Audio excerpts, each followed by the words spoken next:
My name is Dido. I met Ed Coffman in the United States of America many years ago when we were both so very young. And it is so poignant to recall those times and to think of our shared suffering in an organization that hid its identity and its aims from his followers and trafficked them into years of exploitation.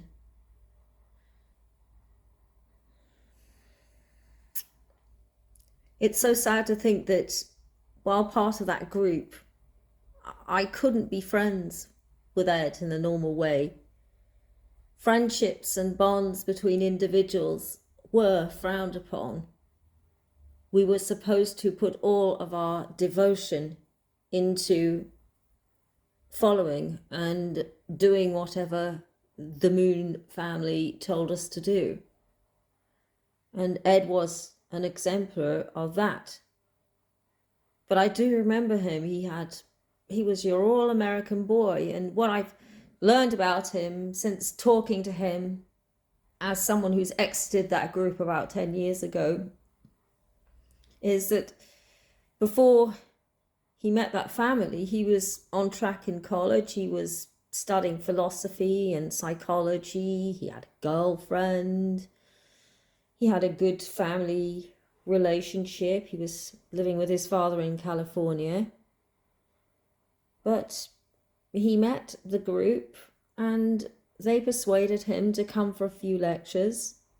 And he was actually a very good Christian looking for answers about the second coming, and he was persuaded that this must be the answer somehow, as so many of us were at the time, only to be years later disabused of this myth and this lie, which came to be exposed as time went on. And he was a nice guy with everything going for him. He gave all that up in 1978. He was going to meet his sweetheart under a bridge in California, and she was left standing there crying as he told her, "I found the second coming and it's over." They never saw each other again.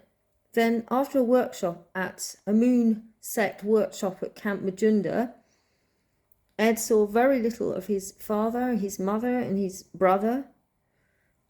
He'd given up his education, and normal work and family life was usurped by a myth propagated by a powerful fascist family who controlled every waking minute of Ed's life, driving him to work 18 hours a day to make money for their narcissistic agendas, to be crowned as kings and queens over the whole human race.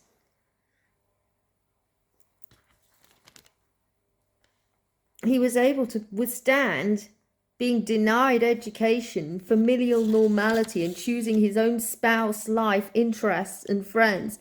He did what he thought was right. He had no choice over his marriages and suffered emotional pain throughout, as both spouses provided by the sect were incompatible through no fault of their own. And Ed was made to feel the blame when things didn't work out, that he was not good enough, that the group was perfect, that Moon was perfect. But of course, that was a pain he needn't have suffered had the truth been out there more clearly for people to see. I just want to say what a joy it was to see Ed's face after 40 years as I spoke to him last year and realised that he finally made it out and that he no longer was duped by what the cult had taught. And we were having great conversations. We spoke as we had never been free to speak when we were part of that group. For hours we would chat, and I was just looking forward all the time to speaking to him and getting to really know him as a friend and a human being. And we were able to listen to each other with non-judgment and honest friendship with no barriers.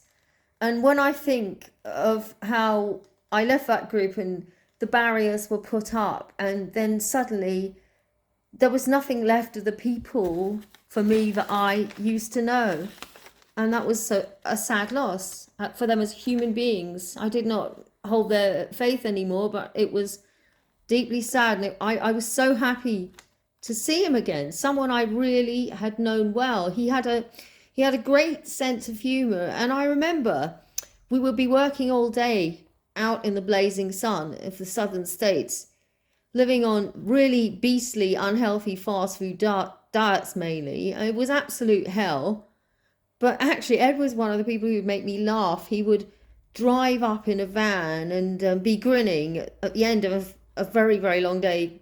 And he would just say something like that, "Hey there, Limey, how's it going?" And he quite often used to make me crack up. He was funny. We were working into the small hours one night, and I was standing outside a bar at 3 a.m. and I kept falling asleep, though I was supposed to be selling roses to cowboys to save their souls. Sorry, cowboys, must just apologise now. Apologise to cowboys. It was baloney, it was a lie. I didn't know, sorry. Anyway, I perched myself on the wooden fence to stay awake, and without realising fell asleep again. Then I awoke abruptly, and there was Ed, shining the headlights on me, howling with uncontrollable laughter, unable to contain his amusement. I was perched on the fence, asleep, holding a bucket, and the cowboys were just passing by like nothing was happening. Anyway, we shared such a bond of suffering because of the ordeal that we were put through by the Moons and their false vision of Christo-fascist theocracy, which is a lie against democracy and against freedom and human rights. So I fortunately got out of the clutches of the Moon sect many, many years earlier, long before he did. So he suffered. Well, it just boggles my mind that Ed suffered so long. He suffered this cruel and punishing autocratic regime over 36 years. And people were trying to tell him about some of the testimonies that had come out from people who'd actually got near the Moons and knew what they were really like. And he wouldn't pick up the books because he'd been conditioned to think that, oh, throw away Nansuk's book, that's just devilry, and any ex-member would be looked on as gone to the devil, that's so the wall would go up every time somebody left and had something to say, So it was very sad that people who might have really been friends in this life really were just forced apart. But that's what Moon did to people. He broke families, he broke friends, and people had very suffering experiences. And I have a bond with Ed and the people like that because of these suffering experience. For a long time, he could not bring himself to read Nansuk Hong's book, Under the Shadow of the Moons, and the Moon sect were just so careful to keep outsiders away. Their fear of the breath of freedom and honesty and full facts led to their relentless PR machine disparaging anyone who was either left or just couldn't take it anymore. And Ed saw how he'd been exploited and how he'd lived in a tangle of lies and emotional coercion. He was already experiencing cognitive dissonance because he just was in marriages that were, through no fault of the spouses, he was incompatible with both those people. And it was a recipe for unhappiness. And to him, as he said, it was just the biggest lie. And that was the lie that people were forced to live, so that the Moons could look like this perfect family, which they never ever were. He studied everything and anything he could to build a full and truthful picture after leaving, teaming up with Stephen Hassan for a few broadcasts on the Freedom of Mind Centre, and also appearing on a podcast called The Farm, because he wanted to expose the lies and excesses of hardline Christo-fascism, which has become a serious thing as more and more armed militias pop up believing that they have a right to overturn democratic processes and institute absolute theocracy, instead of living in the modern world with its improved political realities.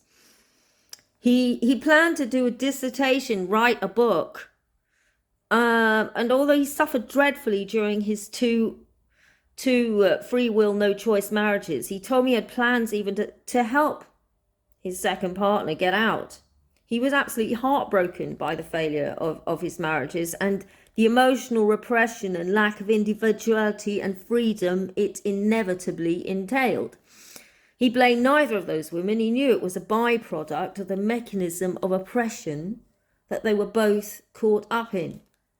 Ed and I were talking many hours last year, remembering faces we knew and the pain of our collective ordeal and the sense of betrayal as we realized the whole thing was a total lie. Then suddenly I didn't hear from Ed. I mean, I got the news and I wept for my friend. It had taken me over 40 years to find again. Now, a former Moon member of many, many years, previously in the United States, about 30 years ago, I wish my friend Ed Coffman peace and a happy release. He is one of the people in my life I was glad to have met. I've now really talked to him for the first time, and I will remember what he said. His courage and determination after over 40 years of suffering and deprivation of a normal life was actually laudable. He once wanted to help everybody who'd been affected by the tissue of lies, systematic exploitation by the cult machine, which sought to engineer theocracy. Former cult members who are struggling and people who are still within the grip of the machine struggling should really take heart from this. And I want to say, what a wonderful person you were, Ed. How wonderful it was to meet you again. And I wish you peace and I bless you, honestly. And thank you for speaking to me like a human being and a friend. It was so great to be able to talk to each other like that. And I wish you had been around longer. But I'm glad I met you again. I'm glad you were my friend and are my friend. And I will remember you as a friend always, always. And may you rest peacefully. Can I just say to anybody watching this, it's well worth trotting over to Stephen Hassan's channel to have a look at Ed's talk with Steve about the nature of what cult members have been through and are confronting when they leave. And I hope that it's a source of strength to people, and we should all try and look out for one another, because the time is very difficult and you all deserve support and respect, which is not what any of you got from the Moons. And I feel sorry for anyone who was labour trafficked by that group and found themselves in distressing marriages that wouldn't work because there was no choice of partners. And that just was diabolical, and it was backdated, and it was needless, but it was just a way of controlling people, in my opinion. And that's why it's had the result that it's had, and so many people have left. And that is an indictment on that group in itself. But Ed, I remember you. I remember all my friends. You are my friends as human beings, and we're all human beings.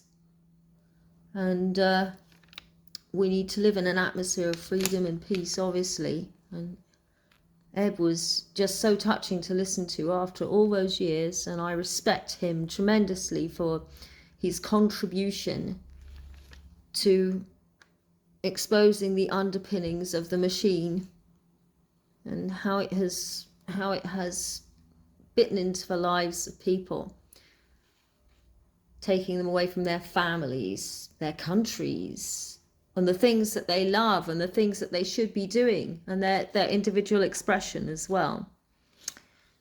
So he really is, I want to honor him and remember him, and this is why I've made this video. And anyone who was in the church, former member, who wants to share their thoughts about Ed Coffman here is welcome to do so in his memory, and wishing him a peaceful rest. Thank you so much, and don't forget about Freedom of Mine or Ed Coffman's podcasts on the farm. I hope this it's just a message to anyone who, from his family. I just wanted them to know also that there are people who knew Ed, who loved Ed, who thought he was a great guy, and I'm one of those people.